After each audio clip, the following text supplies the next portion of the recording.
Tonight on NAIT NewsWatch. An Edmonton organization is taking to social media to get young adults to the polls. As you get to the younger age brackets, the voting turnout is lower and lower and lower. A new U of A study shows why women choose not to run for student elections. And I guess, part of it was because I was a woman, and a lot of the student executives in the past have been men. A catalog of Edmonton's best designers and local businesses was revealed to the public. The mission of the program is to support local businesses by telling their story. NewsWatch starts now. Good evening. With the upcoming mayoral election next month, candidates all over the city have their campaigns in full swing. An Edmonton-based group is working to get more young adults out to the polls. Our Michael Mancini joins us live from the South Lobby with more on that story. Thanks, guys. It seems like with every election, the voter apathy in the city is high.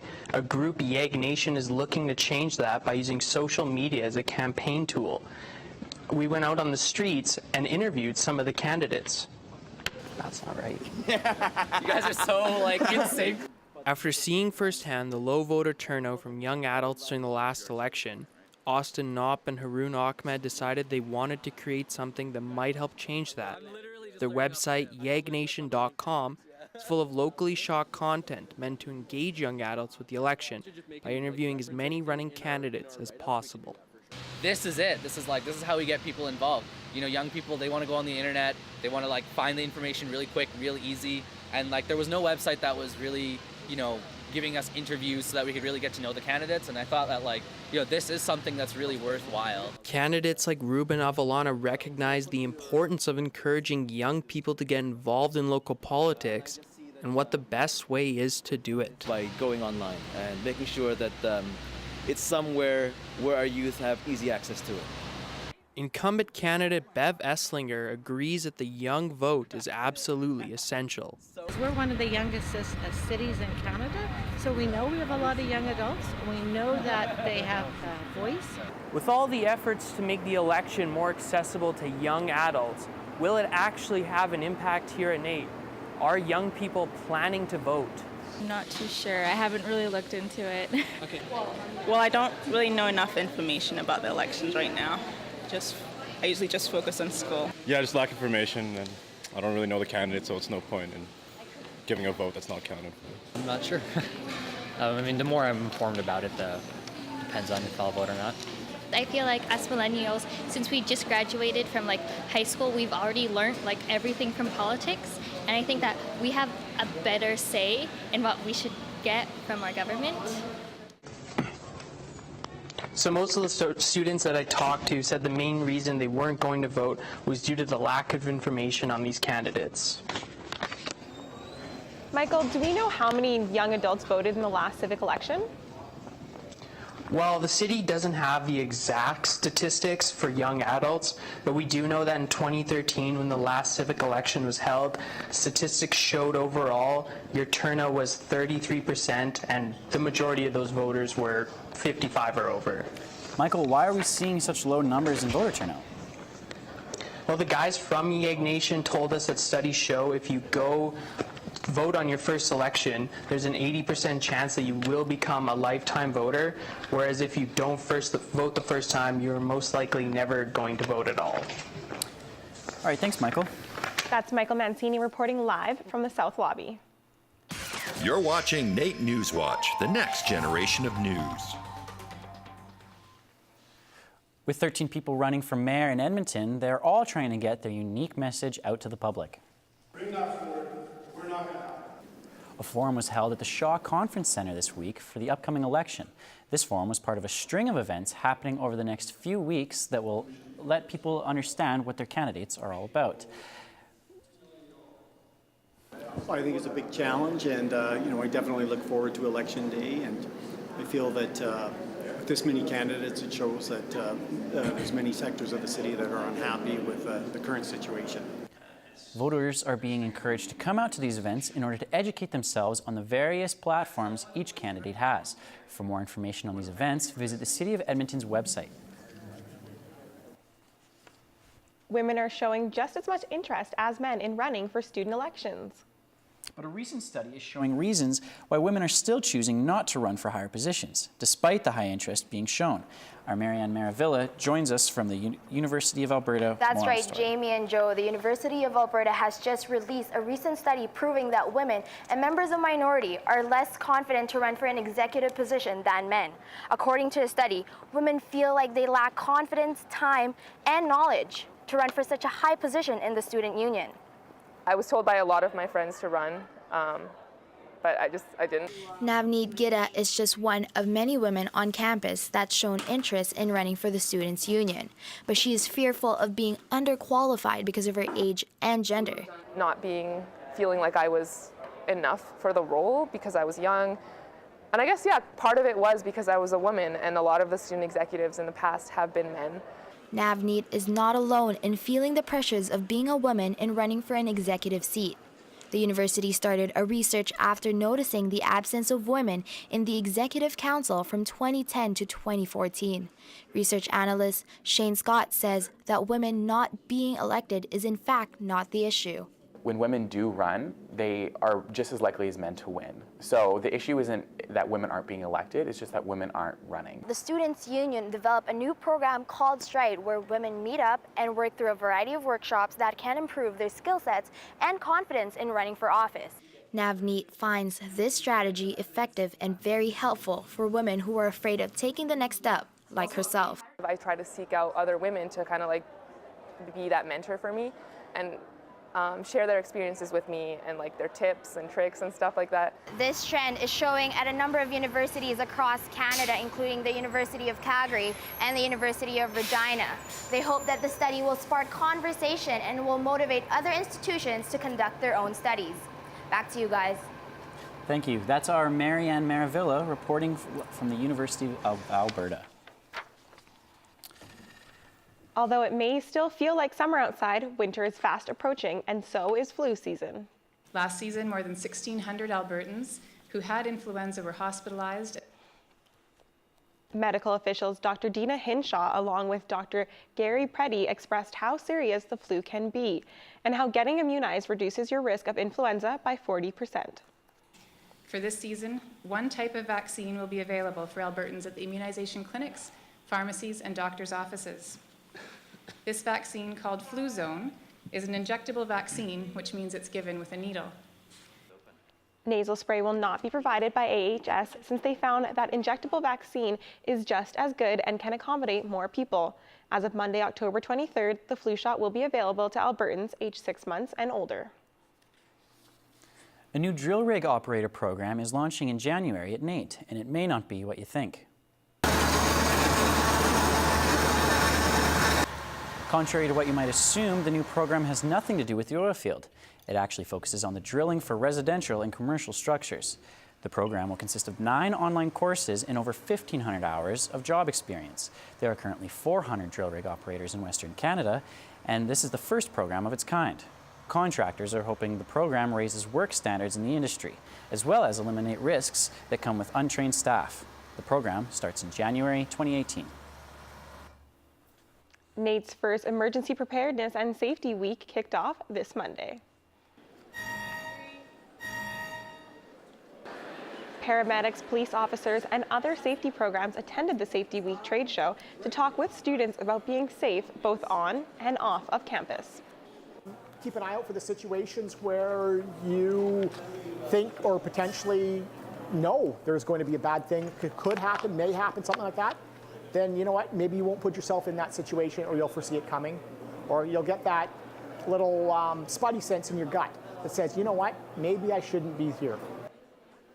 Safety Week also featured a games day and a safety workshop. The Old Waterdale Bridge is now a topic of discussion for artists and metalworkers throughout the city. With the recent completion of the new bridge, debate has already begun about what to do with the massive amount of materials from the old one. While some would like to see the bridge turned into a monument, others believe it'd be better off being torn down and entirely recycled. Benefit for the city would be that they're on board with the future in recycling. You know, they see what I see, and and they made the right decision to scrap it and turn it back in, as opposed to going with raw products, which is so much more money. Although the deconstruction has already begun, no final decision has been made in regards to the repurposing of the materials. A launch party was thrown this weekend to celebrate Edmonton Maid's new catalog. Thank you, appreciate that. Edmonton Maid had their catalog reveal this Monday. The catalog features locally produced products, many of which were showcased at the event. Things like bar stools, jewelry, and homemade jams. Organizers say they wanted put all of the products in one place. So Edmonton Maid is a program that's run by Edmonton Economic Development Corporation, and it's about a year old, and the mission of the program is to support local businesses by telling their story and connecting them to resources, as well as bringing them to new audiences. If you like shopping local and need somewhere to look, the catalog features 99 new products made by 42 local artists and vendors. Even more local products can be found on their website at edmontonmaid.com. Coming up after the break, we learn why opening up about mental health is not widely acceptable for trade workers. Find being done at NAIT to help prevent this issue from getting worse.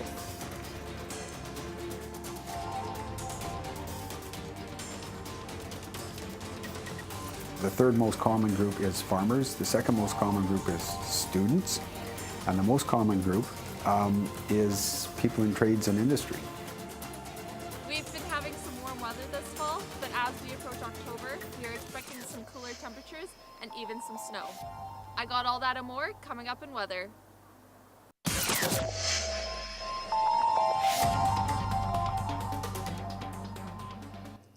I can't believe this beautiful weather we've been having all week. Yeah, it's been great, and hopefully it's here to stay. Laura, what does weather look like for the weekend? That's right, Jamie and Joe. It has been a beautiful week, but unfortunately, it is not here to stay. Expect some warm temperatures on Saturday, but on Sunday, it is going to cool down. Down in Calgary, it is a high of 12 degrees and a low of 6 degrees. There is a 70% chance of rain and maybe even a little snow. Now, it's a little cooler over in Jasper with only a high of 4 and a low of 0. But there is great news for you skiers out there because there is a 70% chance of snow. Up north to Fort McMurray, we're looking at a high of 14 degrees and a low of 10 degrees. Partly cloudy and a 60% chance of rain, so do not forget your umbrellas. Now in Edmonton, we are going to have a high of 13 and a low of 6 degrees. There's also a chance of showers. Edmonton's average high temperature for Sunday is 15 degrees and a low of 3 degrees. Now the record temperature for Sunday is a high of 25 and a low of -9. That is all for weather. I hope everyone has a great weekend. NewsWatch Weather is brought to you by NR92, the station for the students. For many trades workers, mental health is not openly talked about in the workplace. NAIT has recently launched a new mandatory program that aims to help trade students deal with mental health before the issues get worse. Alicia Short reports. NAIT plumbing student Jeff McCormick has experienced what it's like to see a fellow trades worker struggle with mental health and not seek help. Just would hit the liquor so hard after work, right? It's just drinking and drugs and like you could tell that he was trying to cover something up or just try to like work through something in a way that maybe wasn't the best way, but the only way he knew how. The program, tough enough to talk about it, has now become a mandatory part of classes for all NAIT trade students enrolled in second-year apprenticeships and full-time programs. Don Boomer, who led the program launch here at NAIT, says studies have shown certain sectors are more at risk for suicide and mental health issues. The third most common group is farmers. The second most common group is students. And the most common group is people in trades and industry. Boomer says the long hours, work weeks, and time spent away from home that's so common in the trades can contribute to the building stress of the job. After taking the seminar, McCormick recognizes that anyone around him could be dealing with issues beneath the surface while trying to seem tough around coworkers. It's like you don't want to seem weak, you don't want to seem less than. So I find probably in the trades a lot of the times people will hide how they truly feel. While NAIT offers many mental health resources for students, this is the first one being included in student curriculum. Currently, there are 30 staff members who are trained to teach this seminar. Alyssa Short, NAIT NewsWatch. Wow, that's a really good seminar started off by Nate. Yeah, very important.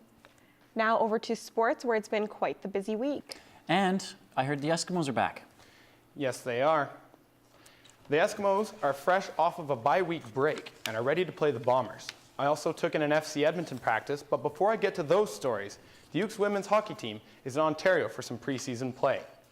The Ukes women's hockey team took to the ice Monday ahead of a road trip to Ontario on Wednesday. With the start of the season still a few weeks away, the Ukes women's hockey team took to the ice Monday to prep for their trip to Ontario on the weekend. After playing local AAA teams such as the St. Albert Slash, the trip gives the girls a chance to play against similar caliber teams, as they are set to take on York University, Brock University, and the University of Guelph. So just traveling to Ontario gives us an opportunity to play some teams from the U Sport. The OUA, the conference that they play in within U Sport, is a very comparable level to us. The Ukes start the road trip off against York on Thursday, then Guelph on Friday. They'll get a day of rest on Saturday before facing Brock University on Sunday. The Ukes women's volleyball team practiced Thursday evening ahead of a trip to Red Deer on the weekend. With the roster nearly set, the Ukes women's volleyball team practiced in preparation for some preseason action down in Red Deer. Despite going 1-3 against Lloydminster last week, the Ukes middle Taylor Card says she's excited for this weekend and even shared some optimistic predictions for the season. I think that we are going to be an amazing team this year. Last year, we beat the national champions with 5 rookies on the court. Those rookies are back, and we're looking to come for Lakeland's national championship this year. The Ukes will continue to practice and play exhibition games right up until the start of the season on October 13th, when they play Concordia. The Eskimos are back in action after a bye-week break.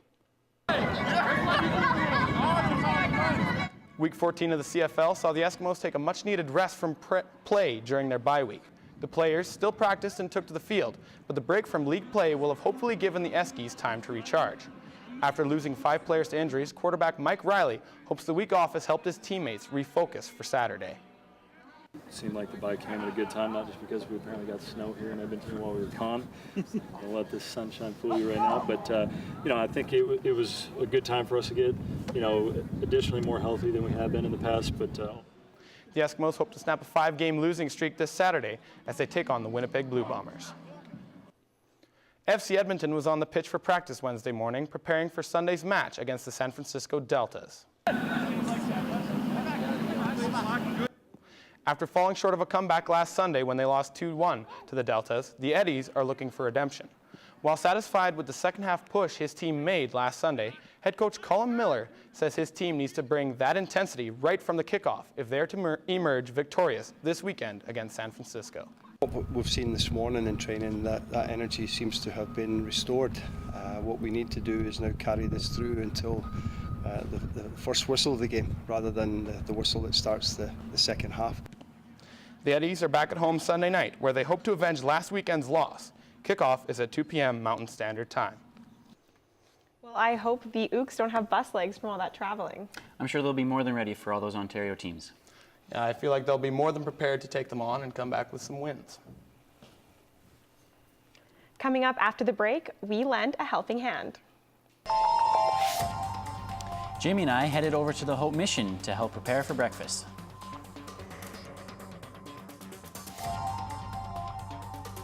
We serve, on average, about 300 people every day for breakfast, lunch, and dinner. So that's actually about 1,000 hot meals total every day. Coming up in entertainment, things are getting a little steamy in here. I'm here with 2 steampunks, Kayla and Shanice, and we're going to take a look inside the Edmonton Comic Expo and see what they have to offer.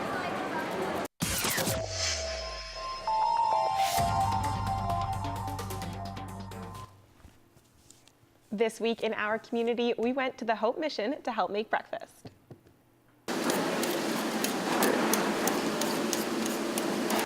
There's plenty of work to do every morning at the Mission, preparing food, setting up chairs, and organizing stock. I cut potatoes while Jamie prepared food trays for the guests. Thanksgiving is coming up, and lots of people who find themselves at the Hope Mission don't have a family to come home to, so the organizers put on a special turkey dinner. So Hope Mission's main service as far as caring for people who are in crisis, who are homeless, is meals and shelter. You see behind me here, we serve on average about 300 people every day for breakfast, lunch, and dinner. So that's actually about 1,000 hot meals total every day. Last night for dinner, we had over 400 people come for dinner. More help is always needed at the Hope Mission, and you can be a part of it too. Go to hopemission.com to apply. The Edmonton Comic Expo was a huge success this year. Yes, it was, and our Chelsea Hudima has that and more in entertainment.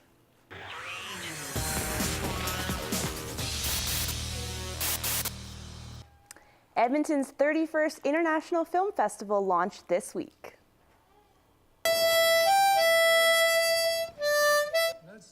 One of the feature films, Lucky, is the spiritual journey of a 90-year-old atheist. Having outlived and outsmoked all of his peers, the fiercely independent Lucky finds himself at the height of life. John Carroll Lynch's directorial debut is a reflection on morality, loneliness, and spirituality. We screen films from around the world. We've got 157 in our program this year, and 120 of them are shorts, and then 30 of them are features. And we program everything from comedies to dramas to documentaries to musicals, so it's really a smorgasbord of film. One of the short films, Skin for Skin, is a darker yet visually stunning and animated film. There is a symbol of greed and spiritual reckoning set during the early days of the fur trade. For tickets to any of the films, visit edmontonfilmfest.com. The festival runs until October 7th. Edmonton Design Week is a lot brighter this year thanks to a new project.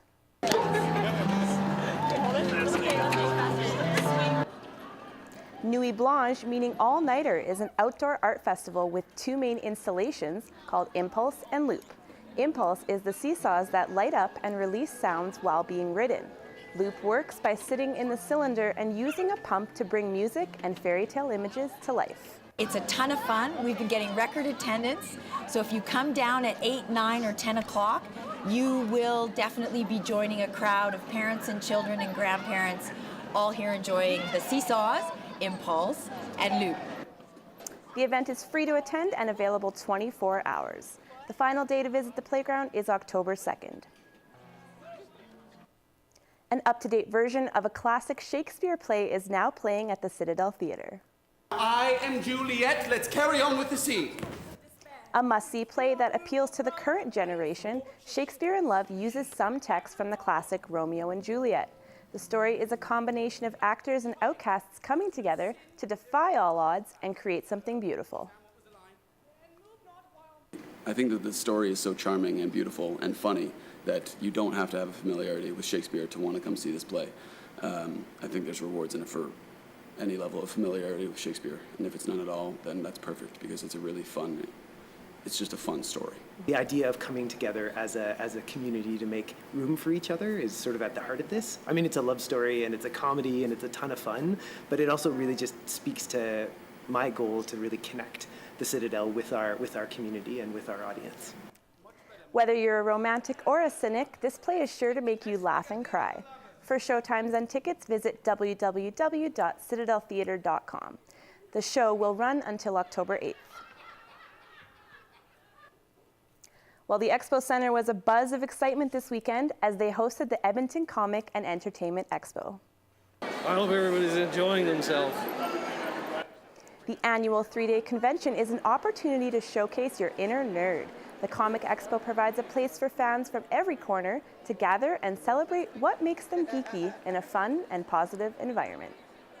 The community brings me back, really. Everyone's really welcoming. The pictures are fun, the costumes are amazing to see, and the shopping is awesome. Yeah.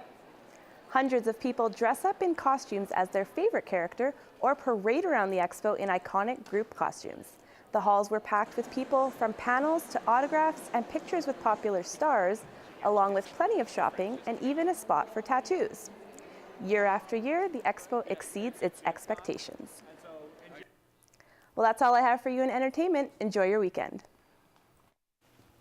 The new student Natrium had its official opening this week.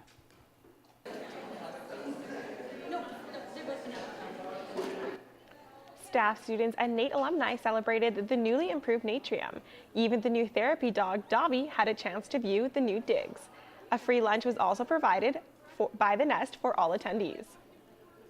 We wanted to make it like a multifunctional space so that students could kind of study in here, eat their lunch in here, hang out with friends. We really just wanted to get as many different uses out of the space as we could. The Natrium was designed by the NAIT Students Association. That's all for NAIT NewsWatch this week. We're back again next Friday. Have a great weekend. Thanks for watching.